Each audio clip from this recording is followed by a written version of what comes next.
My name is Danielle Atwood. I am 32 years old.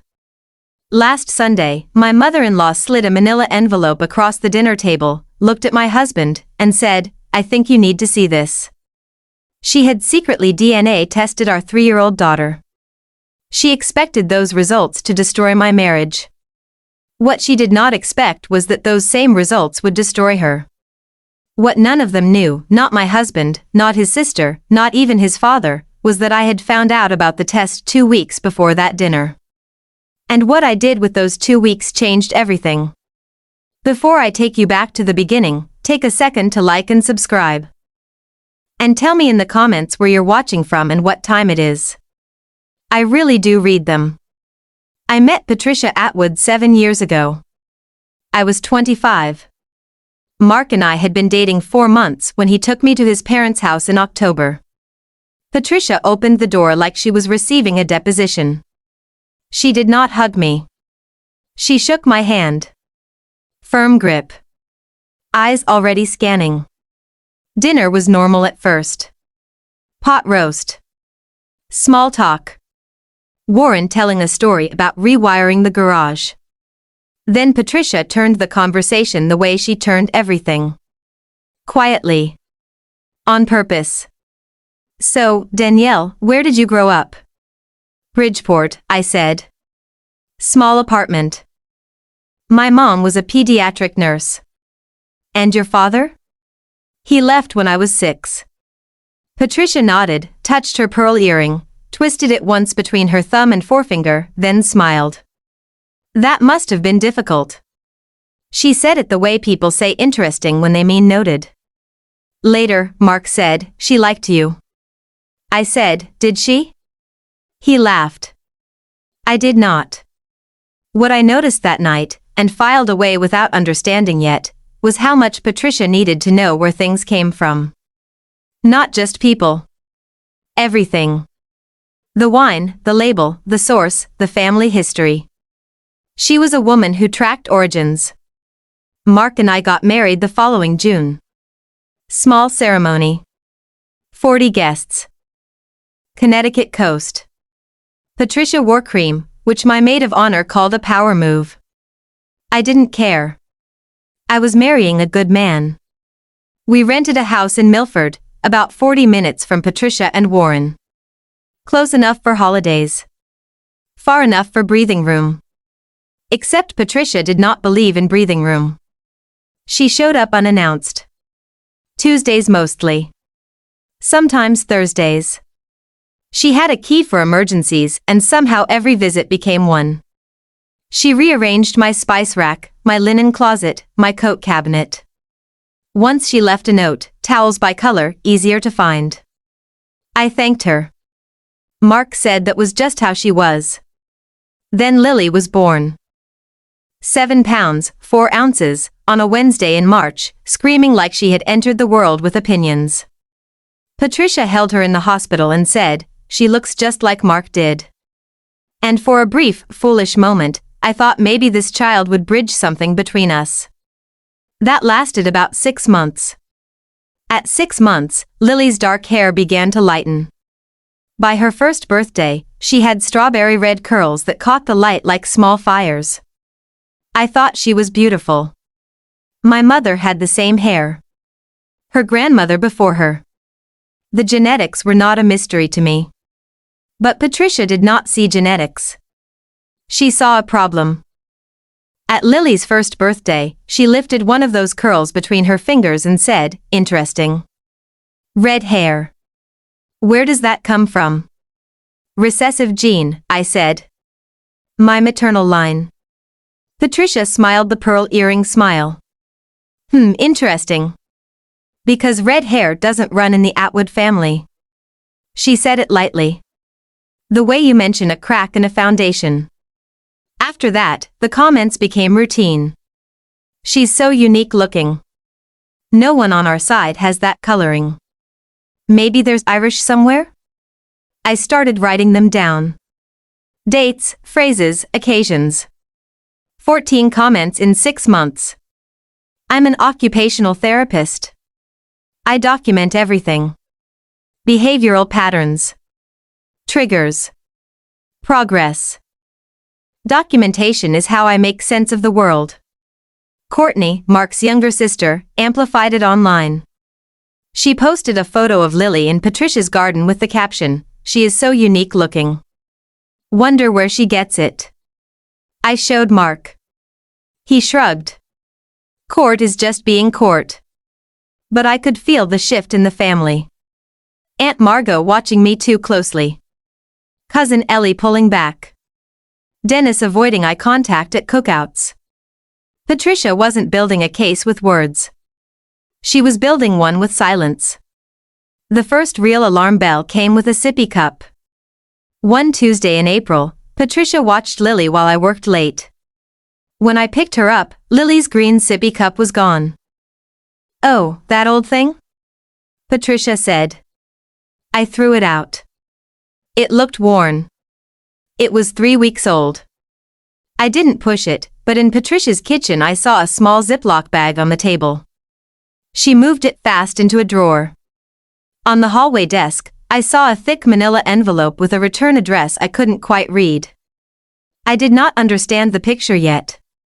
At Easter, Patricia finally said it in front of everyone. Lily ran into the dining room in a yellow dress, red curls bouncing, and Ellie said, "She is adorable." Patricia set down her wine glass. "She really doesn't look like any Atwood I've ever seen." Not one. Courtney jumped in right on cue. "Mom's right." I looked at old family photos. No redheads. I looked at Mark. He looked at his plate. In the car home, I said, "If your mother says that one more time in front of your family, I will respond." He said, "I'll talk to her." He never did. 3 weeks later, my phone rang at work. "Mrs. Atwood? This is Kelly from Geneva Labs. We received a sample for analysis under your daughter's name, Lily Atwood, age 3. I set down the hand grip I was cleaning. I did not submit a sample. It was submitted by Patricia Atwood, listed as the child's grandmother. However, our policy requires parental consent for genetic testing on minors. We've placed the test on hold pending your authorization. Would you like to proceed or cancel?" "Cancel." My hands shook after I hung up, but my voice hadn't cracked. It never does when it matters. That same afternoon, I called a family attorney in New Haven. Her name was Rachel. I told her everything. The comments. The sippy cup. The call. She listened, then said, "Under Connecticut law, a grandparent cannot authorize genetic testing on a minor child without the express consent of a parent or legal guardian. What she did is illegal." I asked what to do. She said something that changed everything. "Do not confront her. And do not tell your husband yet." I stared at her. "Why?" "Because he'll call his mother. She'll cry, apologize, ask him to keep it in the family, and the pattern will repeat. If you want this to stop, you need to let her play her hand." So I did. I called the lab back. Confirmed the test was cancelled. Flagged Lily's file against future submissions without my written authorization. Then I went home and kept moving. I treated my patients. I read Lily her caterpillar book. I cooked dinner. I slept beside my husband and carried the knowledge alone. At work, I was helping a little boy with cerebral palsy learn to grip a crayon. One Thursday he drew a shaky, lopsided circle and his mother cried in the hallway. My supervisor once told me, "You are the calmest person in a crisis I've ever met." That mattered, because Patricia had spent years trying to turn me into someone else in the family narrative. A woman who married for security. A woman who should be grateful. But I had built my own life before Mark. I made my own money. I paid my own way through grad school. I chose work that required patience, precision, and evidence. Patricia never once asked about it. 5 days after the lab call, I went to Patricia's house to pick up Lily's shoes. Patricia was out. Courtney opened the door, mid-FaceTime, voice carrying from the living room. "Mom has the results," she said. "She's doing it at Sunday dinner in front of everyone. Once Mark sees the proof, he won't be able to ignore it." I stood in the mudroom holding my daughter's shoe and felt something inside me go still. Now I knew when. Sunday. Where? The dinner table. With witnesses. Patricia had built a stage. On day 7, I found James. I had created an account on the same consumer DNA platform Patricia had used, trying to understand how familial matching worked. That's when I learned something important. These platforms don't just test paternity. They scan for relatives. Siblings. Cousins. Half-siblings. Anyone in the database with enough shared markers. I got into the account Patricia had made. The password was Lily's birthday. Of course it was. Under Lily's profile was a potential relative, James M., age 36, Portland, Oregon. Relationship estimate, half-uncle or equivalent. I stared at the screen. That meant James shared a biological parent with either Mark or me. It wasn't my side. Which meant someone in the Atwood line had a hidden child. I sent the screenshot to Rachel. Then I dug. By the next evening I had enough to see the outline. James Michael Callahan. Born in 1990. Portland. Adopted at birth through a private agency in Hartford.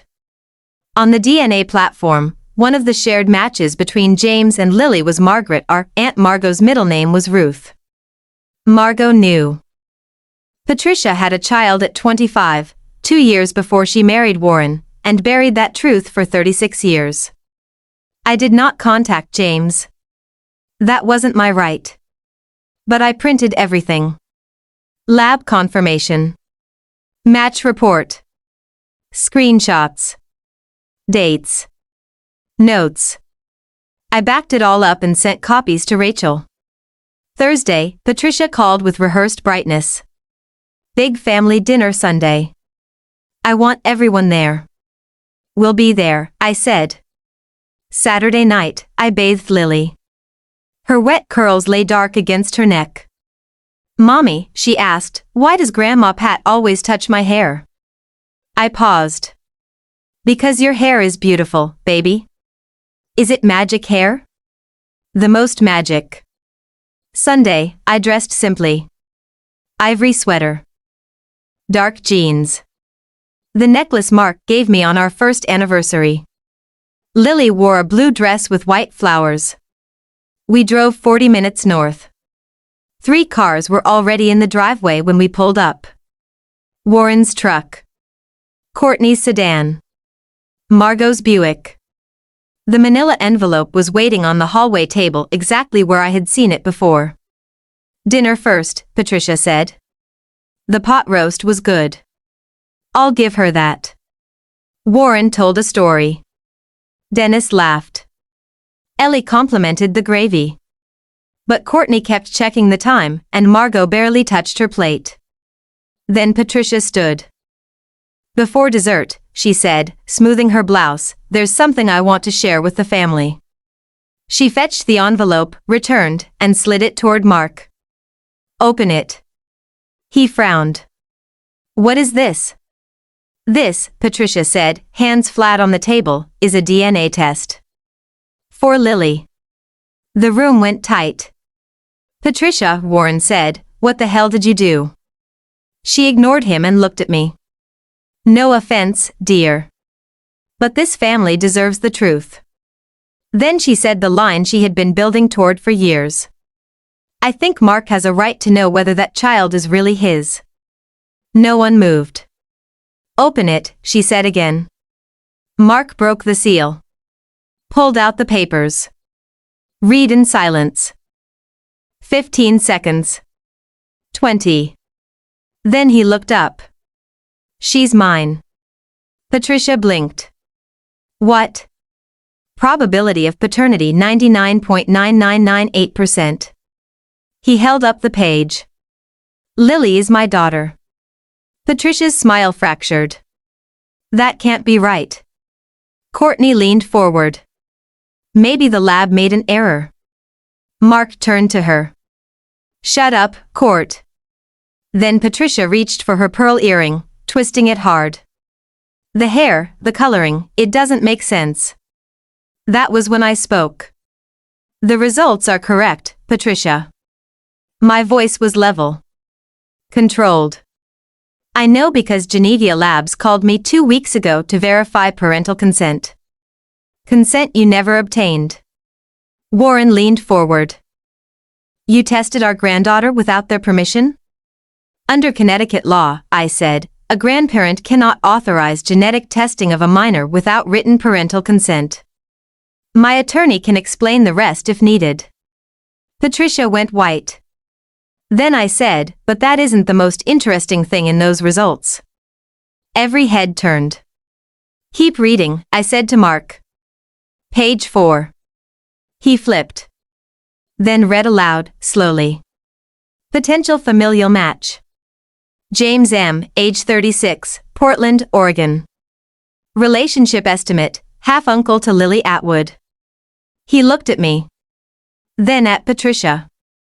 Half-uncle, he said. That would mean he's either Danielle's half-brother or mine. He isn't mine, I said. Mark looked at his mother. Mom, who is James? Patricia opened her mouth. Nothing came out. Then Aunt Margot stood so fast her fork hit the plate. Trish, she said, don't. That was enough. The room understood. Warren rose slowly from his chair. Answer the question. Patricia looked at Margot. Margot gave the smallest desperate shake of her head. It was before you, Patricia whispered. I was 25. I was scared. Mark's face changed. Not loud. Not dramatic. Just altered at the foundation. You had a child, he said. I wasn't ready. You had a child, he repeated, and you never told me? Warren gripped the back of his chair. We've been married 34 years. Warren, please. You told Margot, he said. But not me? For one brief moment, I saw not the woman who had spent 7 years weaponizing my daughter's hair, but a frightened 25-year-old girl who had given up a baby and never recovered from the shame of it. I almost felt sorry for her. Then she wiped her face, straightened her back, and said, this is Danielle's fault. She brought this up to humiliate me. And just like that, the sympathy died. Mark stepped forward. Danielle didn't bring up anything. You ordered the test. You planned this dinner. You slid that envelope across the table. Then he lifted the pages and said, very slowly, I think you need to see this. Patricia sat down so hard she missed the chair edge. And then Mark did one more thing. He pulled out his phone and brought up an old photo he had found in the attic the year before. A young woman in a garden, maybe 19 or 20, squinting in the sun. She had red hair. It's you, Mom, he said. Dennis leaned in. Patricia, is that you? Her hand dropped from the pearl earring. She unclipped it and set it on the table. I started dyeing it at 19, she said. I always hated it. The red hair that didn't run in the Atwood family had run through Patricia all along. We left after that. I went upstairs and carried Lily down asleep, her red curls spread across the pillow before I lifted her. At the door, Patricia tried to stop Mark. Please don't leave like this. We can talk. He looked at her and said, you didn't want to talk, Mom. You wanted to perform. In the car, 10 minutes into the drive, he finally asked, how long did you know? 2 weeks about the test. 8 days about James. Why didn't you tell me? Because if I had, you would have called her. She would have cried. You would have kept it in the family. And nothing would have changed. He was quiet a long time. Then he reached across the console, found my hand, and held it. That week, everything shifted. Warren moved out for a while. Courtney apologized. Rachel sent a cease and desist about any future unauthorized testing. Mark found James online, a high school history teacher in Portland with the same jaw and the same crooked nose. He emailed him. James replied 2 hours later, "I've been looking for her for 7 years. I never expected to hear from a brother." They video called that Saturday. I stayed in the living room with Lily, but after 20 minutes I heard Mark cry. Not quietly. Deep in the chest. The kind of cry that comes when your whole life has to make room for a new truth. 6 months later, Mark flew to Portland to meet James. In August, James and his wife brought their daughter to Connecticut. Sophie and Lily ran through our backyard sprinkler while 2 brothers sat on the porch with iced tea, studying each other like recovered family photos. Patricia eventually came to our door. Same old assumption. Same side entrance. But I had changed the code. She knocked at the front. "I need to explain," she said. Mark stood behind me. "Then you should have done it honestly." She looked at me. "Danielle, please. I'm asking for a chance." I thought about 7 years of measuring glances, comments, suspicion, and that stolen DNA. Then I said, "You can have a relationship with Lily. She loves you. We won't take that from her. But it will be on our terms, on our schedule, and you will never be alone with her again." For the first time in 7 years, Patricia Atwood did not argue. The manila envelope still sits in my desk drawer. I never threw it away. Not because I need it, but because it reminds me of something I understand now with complete certainty. The people most determined to expose your secrets are often the ones hiding the biggest secrets of their own. And the truth, real truth, does not need a stage. Or an audience. Or a manila envelope slid across a dinner table. It just needs time. If this story reminded you to trust yourself when everyone else is trying to rewrite what you know, share it with someone who needs to hear it. And if you're still here, thank you. Drop a comment, hit subscribe, and I'll see you in the next one.